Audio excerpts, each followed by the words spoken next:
كو waxaan doonayaa inaan qodob kulliba ka tilmaamo walaalada ama odayada gudida wanaag farista iyo xubin reebista oo gudoomiye u ahaa kulliba muddo 12 sanadood meelaha sanaan wada shaqeynayna oo adu bayaan qolo kamid ama koox kamid ay shalay soo saareen bayaan iyaga waxa weeye taab badan baa horta gudida wanaag farista iga galay gawaari badan oo aan soo iibino qaar wajigayga aan ku soo iibinay yani ummadda islaamka ayaanu maaragtay u shaqeynayna khayr badan baan wadnay iyaguna way la wadeen تعب هذا بدن بحقيقة نقلي أو فكر يجهد يده مال بله يماركتي أيام نقلي هرتو جد هناك فريستا إن كل يبقى قليل بدن وأنا رنكره وحياة بدن وكلاك الضبيع حقيقة معلمها أنا عطين دونا مركا وحن وناجه هنا هرتو جد هناك فريستا كشيء معي وحن وناجه هاي إن أرنكوا جد هناك فريستا إن شاء الله والناس عدا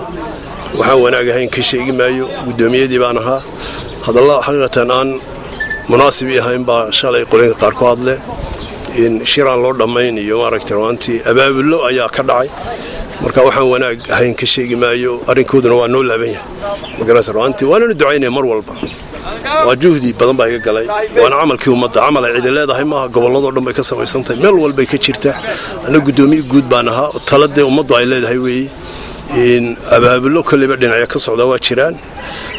dad aniga qof ahaan waxaan in Suudaaniya bir kitaab qori xidhi waxaan ayuu controversial person baan ayuu waxaan anu dadka iska wadhiga maaye nin wasiir ah wuxuu yiri waxaan leeyahay dad aad i jecelo aad i qadariyo aad i qiimeeyo oo maaragtay runtii aanu dhinac wada socono iyo qolooyin kale oo sida qaaruun dhulka Ilaahay la gooyo jecel waraaka Ilaahay mu dhulka la gooyo labada qolo Ilaahay u saliday buu yiri warayeen dadka de noocyada caynkaas iska jira dad khiyaaro fara badan oo aad isu jecel waa jira dad manhajkayga oo aan caan ku ahay oo dadku aad igu yaqaano diidani way jiraan manhajkaygu waxa laba arrimood buu ku suntan yahay masaajidda meel walba aan kaga qayliyo koow yani xaq jirka iyo afkaarta dibadda inaga imanaysa yareerkeena wareerinaysa oo maanta dhulkeena ku badan oo madaarista laga dhigo oo aad iyo aad aan uga hadlo oo nidha ubadka ka jira oo afkaarta aad loo garanayo ayaa dadka wada ila culweeyay amar macruufka xataa way soo duseen dadka hawshan oo maanta masaajidda ku kiciyana waa iyaga يعني waxay shakhsi kulliba u tilmaaman baanaha odayada masaakiinta abaabul badan baa ka dambeeya waa la ogaan doonaa maalmaha sheegi doona waxa weeyaan manhajka aan hadiyo gooraale ummadda uga digayay ayaa horta dagaalka galay dhinaca doonaa ka soo jeedo afraadeeda waa la yaqaan dadka abaabulaya waa la yaqaan food saaraha ka dhigtaan mas'aladan aan ka hadlay ee sharciga taasi waxa weeyaan waa taa dadkaana waa la yaqaanaa waa dad la garanayo manhajkooduna manhaj Soomaaliland ka soconaya maaha anna arinkayga ninka tanaasilaya maaha marka horta waan ku tilmaa odayadii hore iyo maaragtay akhyaartii hore dhawaan soo dhaweyn jiray soo dhaweynta dad badan baa igu lacolaha magaranaysa runtii marka waa in manhajka dhexdhexaadka horta aan dhaqanka u lahaa waxa weeyaan dad badan oo igu lacolaa jira marka taa horta wax badan baan u tirinaya يعني أبابل كان دي عدلة الجسمي مركين يجنو إن طلبات وحنقصهم تناهي قضية سومالان وعلى ملا علماء ترير ومال والبكاء قيلية سومالان قضية دي لا يلاليو تانا علماء بدن علبي يقولي يعني ما شيء دونا هقصر لونتان إلهي كارل كم الله كهاوشون أن ما أنت مساجد كوكينا وياه يعني waxay shakhsi kulliba u tilmaaman baanaha odayada masaakiinta abaabul badan baa ka dambeeya waa la ogaan doonaa maalmaha sheegi doona waxa weeyaan manhajka aan hadiyo gooraale ummadda uga digayay ayaa horta dagaalka galay dhinaca doonaa ka soo jeedo afraadeeda waa la yaqaan dadka abaabulaya waa la yaqaan food saaraha ka dhigtaan mas'aladan aan ka hadlay ee sharciga taasi waxa weeyaan waa taa dadkaana waa la yaqaanaa waa dad la garanayo manhajkooduna manhaj Soomaaliland ka soconaya maaha anna arinkayga ninka tanaasilaya maaha marka horta waan ku tilmaa odayadii hore iyo maaragtay akhyaartii hore dhawaan soo dhaweyn jiray soo dhaweynta dad badan baa igu lacolaha magaranaysa runtii marka waa in manhajka dhexdhexaadka horta aan dhaqanka u lahaa waxa weeyaan dad badan oo igu lacolaa jira marka taa horta wax badan baan u tirinaya يعني أبابل كان دي عدلة الجسمي مركين يجنو إن طلبات وحنقصهم تناهي قضية سومالان وعلى ملا علماء ترير وميل والبكاء قيلية سوماليلاند قضية إن لا يلاليو تانا علماء بدن علبي يقولي يعني ما شيء دونها قصور دونتان إلهي كارل كم الله دالساي وذلك كيبا هذلي ليلي وردد الحرة إنه كل قرن ولا ليا ضد مسلمين إنه نهاي وحق وحين أولى إنه يقف وحي وأمن سين وكهاد الله ما هذا اللي كرتيد ما تعالوا dadka waxba ha u sheegin ma taalo kutubta afkaarta ku taal ee caalamul islaami oo dhamay akhrisanayo waxa ka sheegin ma taalo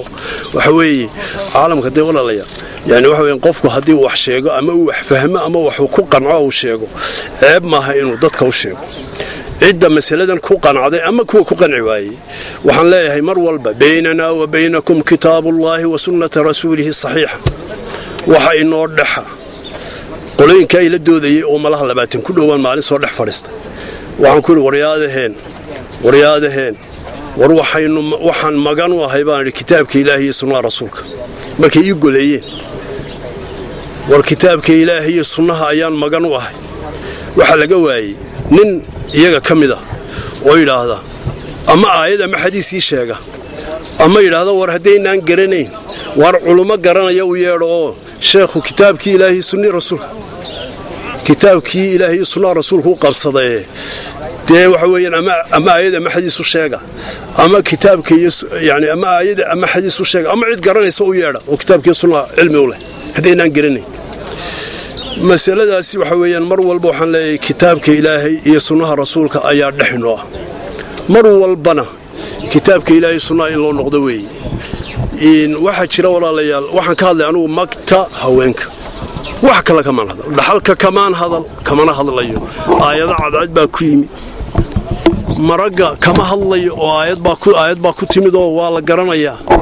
waxa weeye maraga haweenkana kamaan hadal dhaxalkana kamaan hadal oo dhaxalku yani haweenku darajaadka ay yihiin maray hooyo tahay maray inan tahay mar walba waa tala sheegay maray walaal tahay yani darajaadkeeda dee aayaadkiiba xadidaya lamana dhaafi karo manaahi qofkii ugu horeeyay ka hadla caalim weyn oo culimada islaamka kamida oo imka fatwadiisi aan halka ku hayo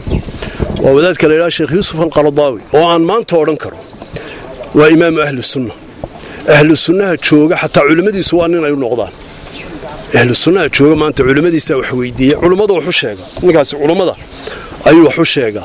baxthi balan magta haweenka fatwa aad u qiimo badan oo uu cuskiyay kitaabka Ilaahay iyo sunnaha rasuulka ayuu ka diyaariyay ninkii dood ka keenaya fatwada interneteeda ku jirta kutubtiiba taala wax cusub ma aha muddo dheer bay jirtay yani wax maanta cusub haday dadka qaar badan hatta culimada qaar baan la yaabo dhulgariir ku noqotay ku cusbaatay war wax jiray way anigu masaladan ugu horeyntii markaan akhriyay waxay bari aan Sacuudiga joogay ayaa wadaad imika dhintay oo leeyahay Maxamed al-Ghazali ayaa kitaab uu qoray ayaa wuxuu ku qoray aayadda magta ka hadasha ayuu soo qaaday aayadda magta ka hadasha aayad baa magta ka hadasha suuratu nisaa 29 ayaa ka hadasha magta وما كان لمؤمن أن يقتل مؤمنا إلا خطأ ومن قتل مؤمنا خطأ فتحرير رقبة مؤمنة ودية مسلمة إلى أهله